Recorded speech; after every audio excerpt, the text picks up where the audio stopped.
And it's not that the church is losing people because they've stopped believing, and that does happen from time to time, but I think in many cases, it's losing people because it's asked too much of them and gave them too little support, and they've never even noticed until they were actually gone. Welcome back to the Sunday to Society podcast. I'm your host, Riley, and that's Bill the Fern back there. Welcome you back to another episode of the podcast. If you haven't already, you can hit that subscribe button if you're watching on YouTube, and you can hit that follow button if you're listening to the audio version on Apple Podcasts, Spotify, or wherever else you listen to audio podcasts.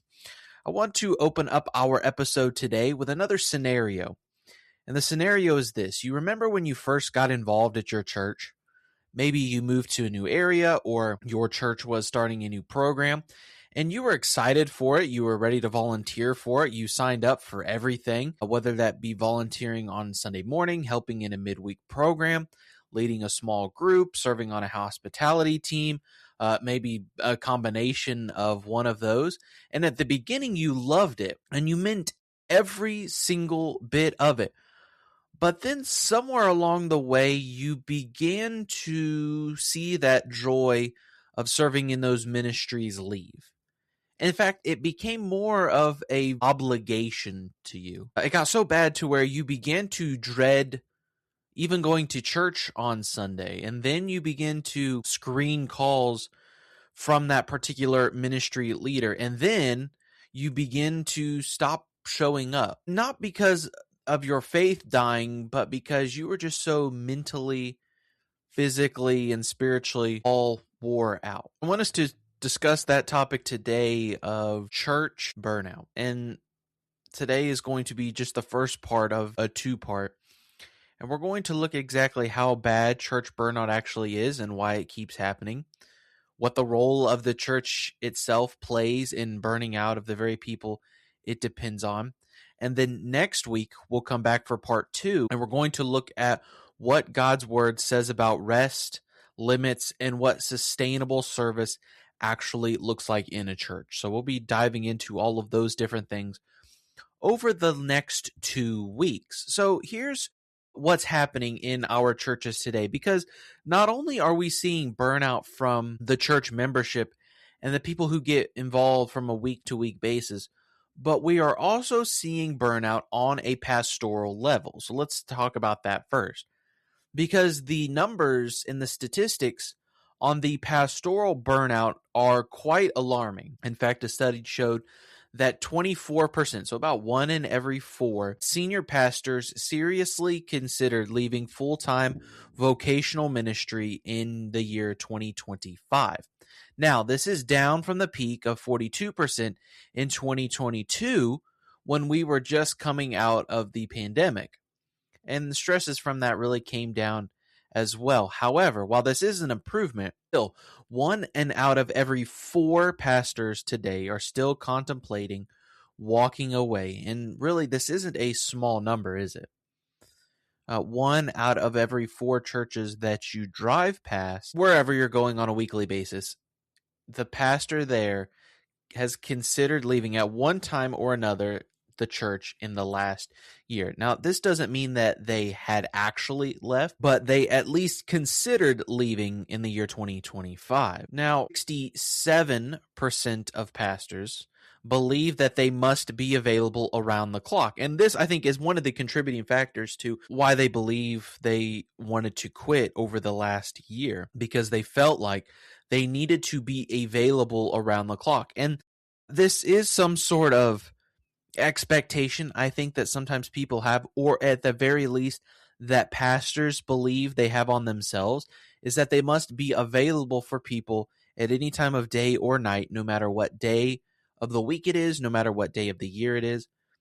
And 31% of those say the demand of ministry keep them from spending time with their families. So if 2 out of every 3 believe they must be available around the clock, and then a little under a third of those pastors believe that the demands of ministry are keeping them away from their family, which then further results in 1 out of every 6 believe their family resents the demands of pastoral ministry. And who can blame them? And these are just what some of the statistics are saying.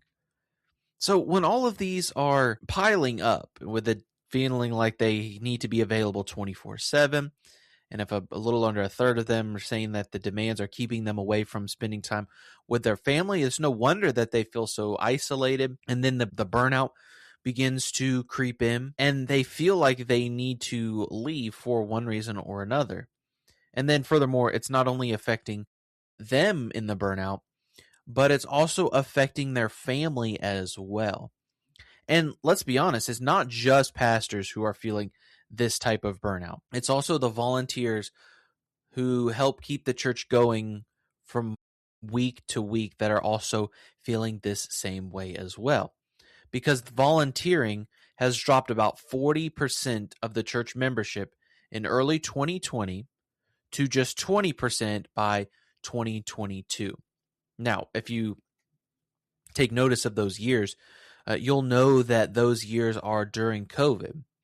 In fact, pastors have reported that volunteers who do show up are often pulling double duty, whether teaching one or two classes. They are doing multiple ministries on a Sunday, and they're pulling the people who dropped out, they're pulling their weight because there's nobody else there to take over.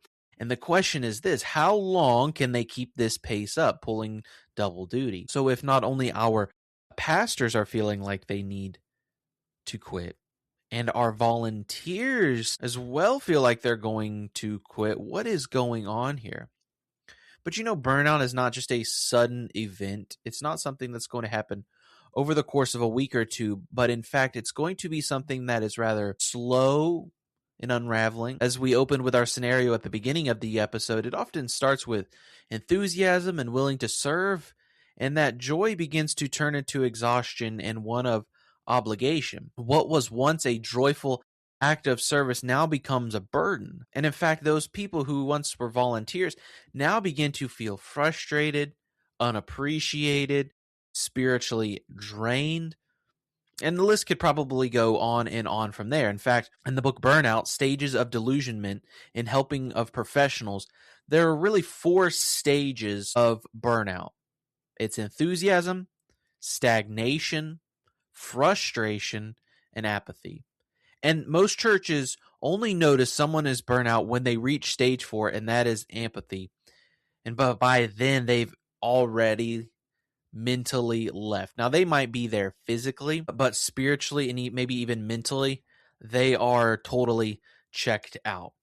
And it's not that the church is losing people because they've stopped believing, and that does happen from time to time, but I think in many cases, it's losing people because it's asked too much of them and gave them too little support. And they've never even noticed until they were actually gone. So as we continue to fall down the rabbit hole in this episode, I want us to look at maybe some root causes of why people, both pastors and volunteers, are feeling the burnout, why they are seeing drastic drops in people who are volunteering, and maybe offer up some solutions as we look at these next 2 episodes. But let's look here at maybe some 3 things, I would say, that are really self-inflicted by the church on what's causing these paid staff and volunteering staff to leave in record numbers. And the first is this idea of over-committed culture.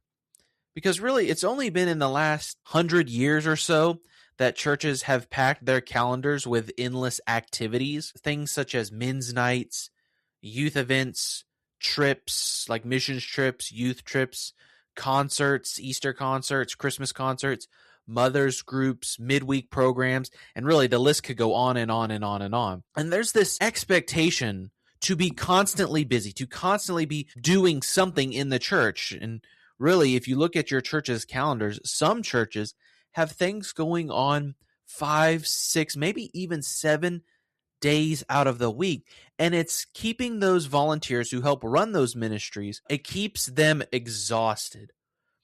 And it keeps them spiritually drained.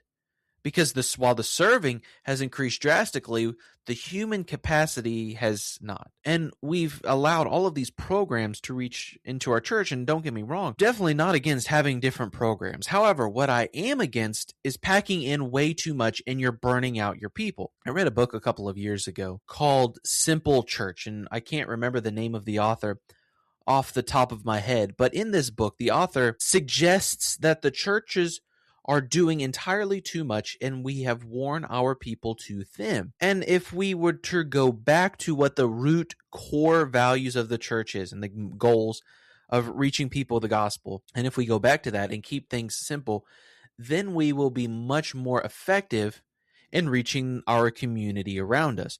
But instead, we feel like we need to have a program for anybody and everybody, no matter how niche that group might be. We feel like we might need a 40-year-old men's group, and then we need a 50-year-old men's group, and we need a youth group, and we need all of these different things.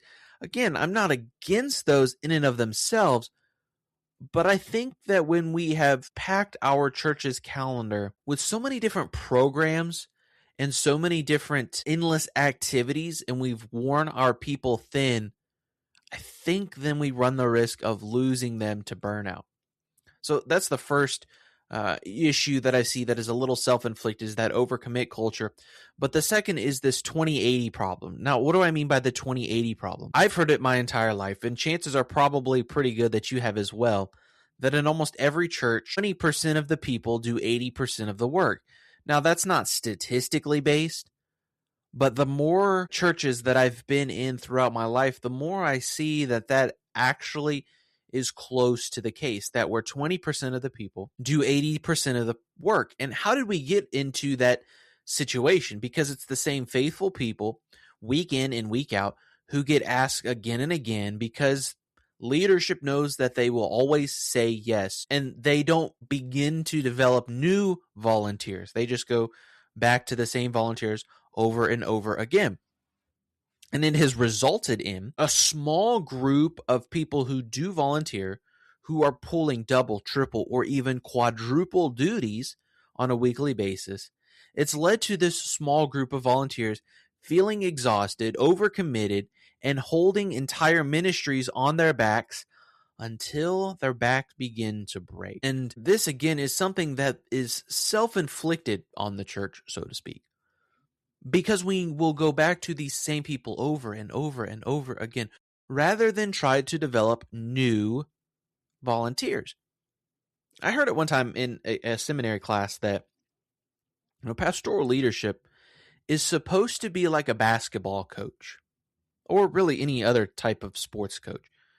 And what the professor meant by that was a pastoral leader should know when to bring in fresh legs, if it's a basketball game, and know when to bring exhausted people out. Now, if you watch basketball, both on a professional level or on a collegiate level, you'll know that the best players don't play every single minute of every single game. The coach will pull them out for a couple of minutes of rest in order to regain some strength, get a drink of water or Gatorade or something like that before the coach puts them back into the game.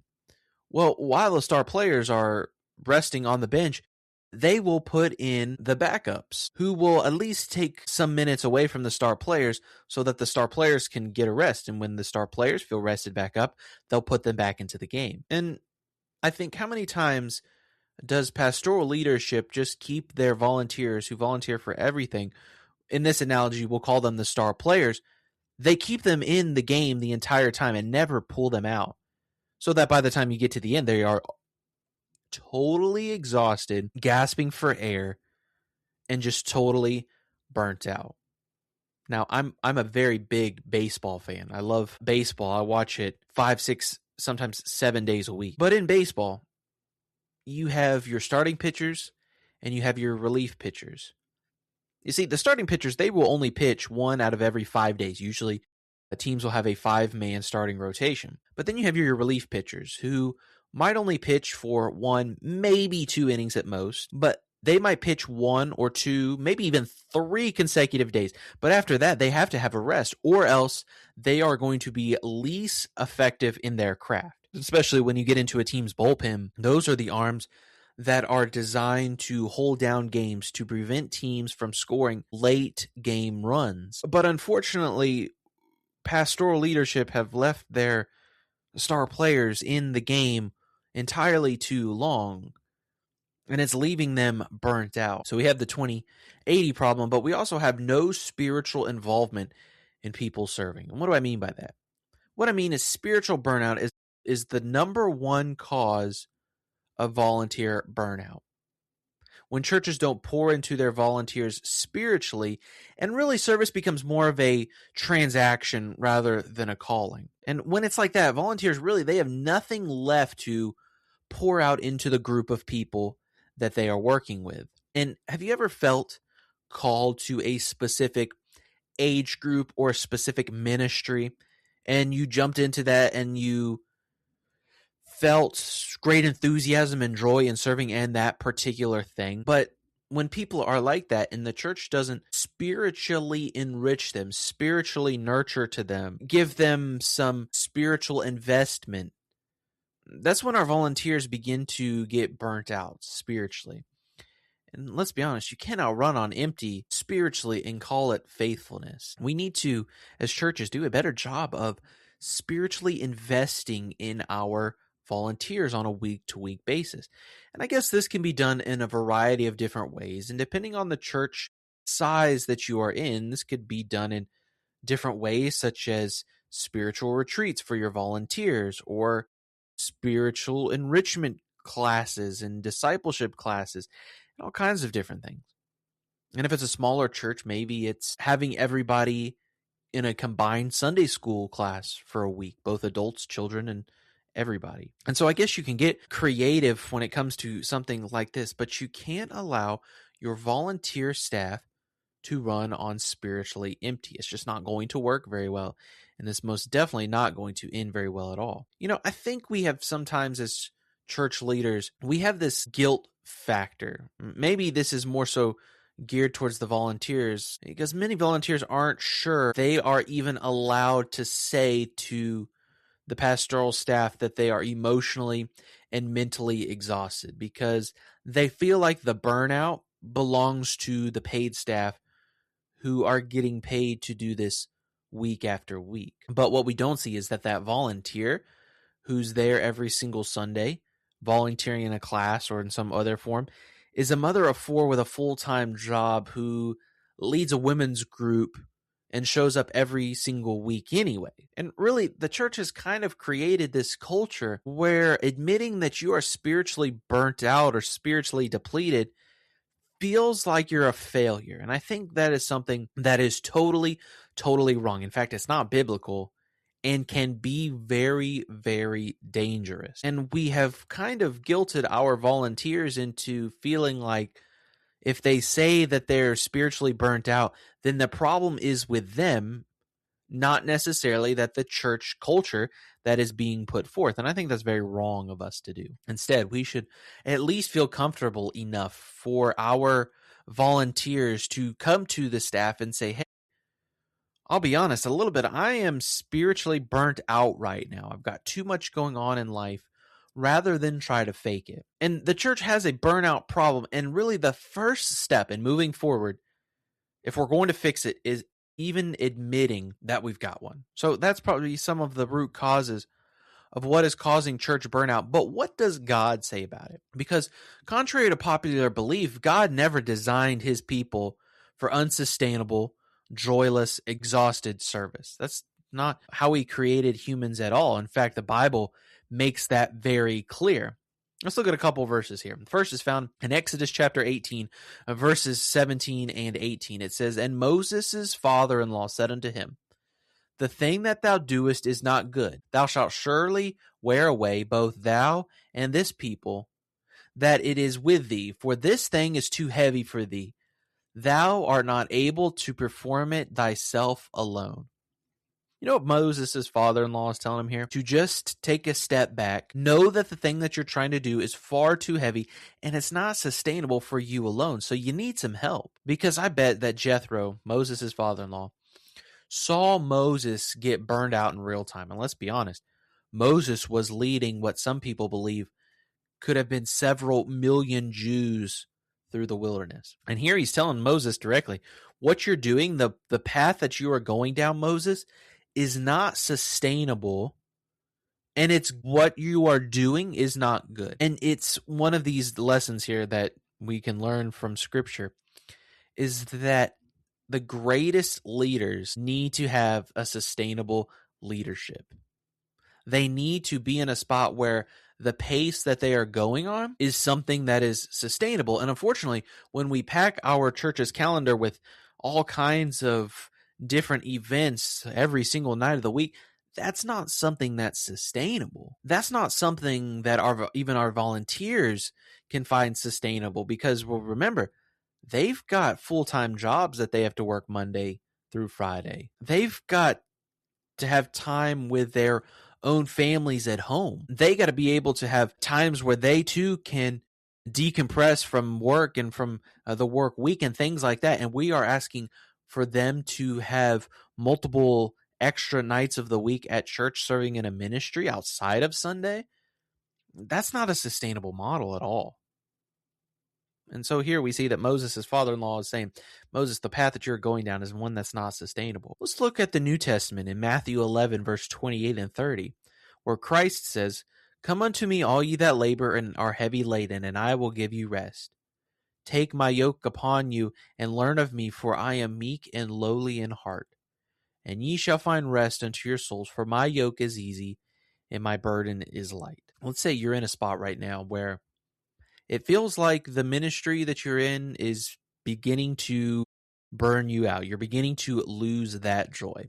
And if the burden that you are carrying is one of church service, one that feels like it's crushing you, and one that feels joyless, that's not Jesus's yoke. In fact, it says here in Scripture that his burden is described as light. Now, does that mean the Christian life is filled with joy all of the time? No, not at all. But know that when we are feeling spiritual burnout, when we are being crushed by burnout, know that we can find rest in Christ when it feels like we are being heavy laden with volunteering and things like that. Just know that Christ will give us rest. In fact, he wants us to come to him and find rest in him. And David in the Psalms writes about finding rest all throughout the Psalms. And so when we find ourselves in spiritual burnout, when we find ourselves in volunteering burnout, how do we respond? Where do we go to be spiritually refreshed? Take a look at another passage here in the Old Testament. It's in 1 Kings 19, verses 4 through 8. And in this passage here, Elijah has just experienced one of the greatest spiritual victories on Mount Carmel. Yet here in this particular passage, he's sitting under a juniper tree, asking God for him to just kill Elijah. And he's completely burnt out. He wants nothing to do with anybody. But it said in that passage, you know what God tells Elijah to do? What he tells Elijah to do is this. He says, arise and eat, because the journey is too great for thee. You know what God is telling Elijah to do here? He's telling Elijah to take a nap, eat some food, and be refreshed. See, God met Elijah in his burnout with compassion, not condemnation. He's having compassion on Elijah because he knows what he has gone through. He knows where he's at spiritually right then, and he offers him compassion instead of condemning him. And really, when the structure of ministry of a church is built in such a way that burns people out and makes them feel guilty for being burnt out, we are not representing the God of Elijah, are we? Where God offers him compassion, not condemnation.